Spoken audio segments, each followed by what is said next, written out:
Shalom, jumpa lagi bersama dengan saya dalam renungan hari ini.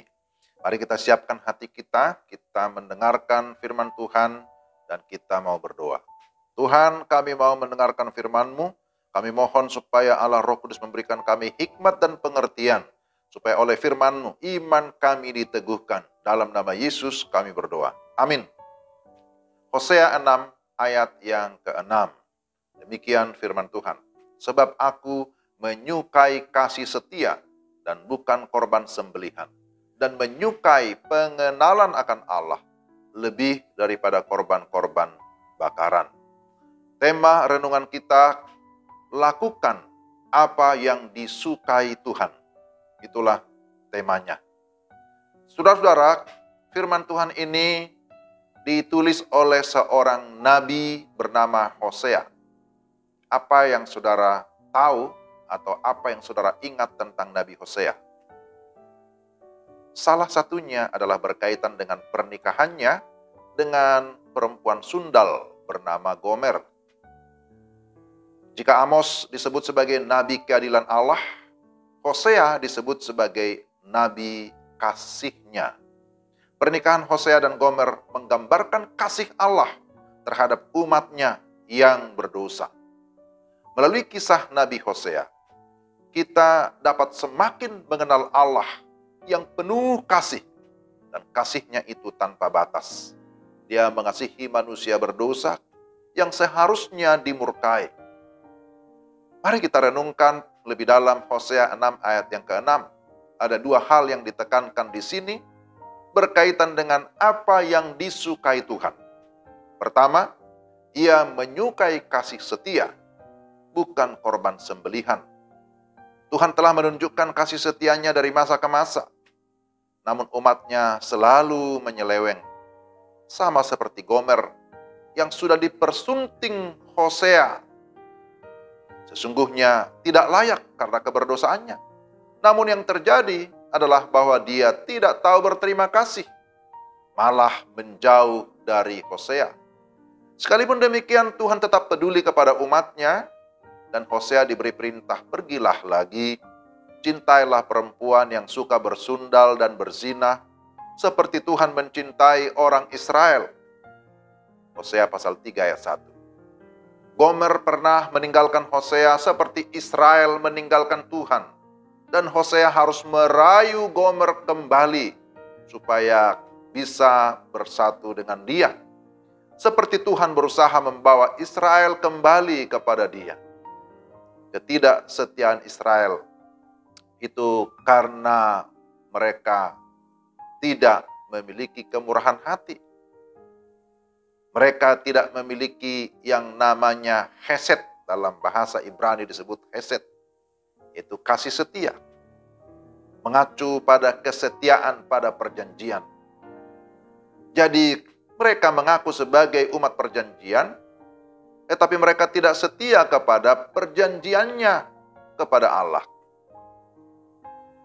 Jadi saudara, apa yang Tuhan katakan di sini?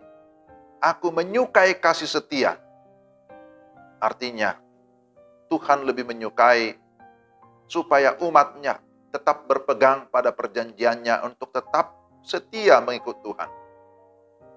Sebab dalam Hosea 4 ayat 1 disebutkan, tidak ada kesetiaan dan tidak ada kasih, dan tidak ada pengenalan akan Allah di negeri ini. Jadi, apa yang ada di situ? Ternyata yang ada hanya mengutuk, berbohong, membunuh, mencuri, berzinah. Dengan kata lain, mereka melanggar perintah perjanjian. Karena negeri ini bersundal hebat dengan membelakangi Tuhan, mengikuti para kekasihnya yang lain, yaitu ilah-ilah atau allah-allah kesuburan di tempat ibadah lokal. Jadi Israel dipanggil oleh Tuhan supaya kembali bertobat, kembali kepada Tuhan. Karena Tuhan mengasihi umatnya. Aku akan menjadikan engkau istriku dalam kesetiaan. Dalam Hosea 2 ayat 19, itulah yang Tuhan mau. Saudara, keluhan yang sama ditujukan kepada kita sekarang ini. Seperti kata Tuhan Yesus kepada jemaat di Efesus, aku mencela engkau, karena engkau telah meninggalkan kasih-Mu yang semula. Maka bertobatlah dan lakukanlah lagi apa yang semula engkau lakukan. Wahyu 2 ayat 4-5.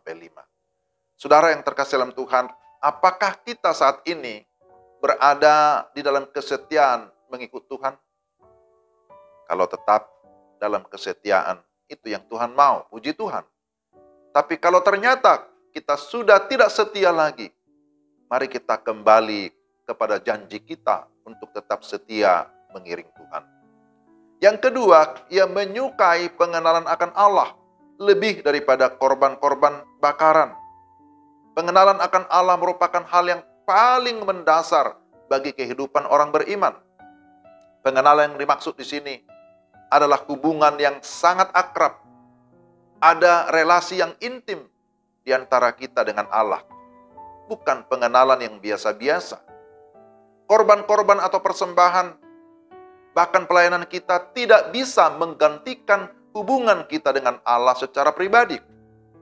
Jadi jangan berpikir bahwa kalau kita sudah melakukan banyak perbuatan baik, banyak melakukan pelayanan-pelayanan, kita begitu sibuk dengan segala aktivitas, lalu kita berpikir itu sudah cukup.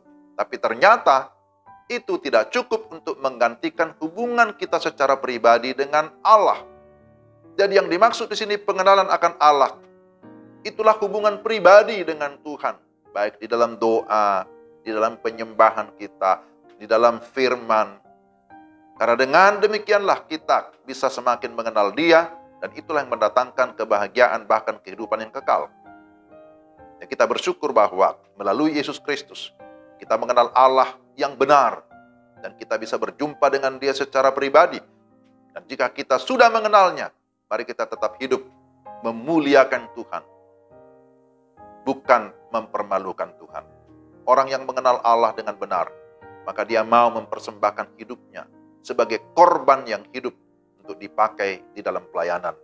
Orang yang memiliki kasih setia, maka dia dengan sukacita akan senantiasa bersyukur dan bersandar kepada Tuhan, Sang sumber kehidupan. Dan dalam pada itu, dia juga memiliki cinta kasih kepada sesama. Maka saudara, mari kita melakukan apa yang disukai oleh Tuhan. Ia menyukai kasih setia, tapi juga ia menyukai pengenalan akan Allah. Hubungan secara pribadi dengan Allah melebihi daripada yang lain. Mari kita berdoa. Tuhan, terima kasih untuk firman-Mu. Mampukan kami untuk kami terus hidup melakukan apa yang disukai oleh Tuhan. Tolong kami Tuhan supaya kami tetap memiliki kasih setia, kesetiaan mengikut Tuhan. Tetapi juga kami tetap memiliki hubungan pribadi dengan Tuhan.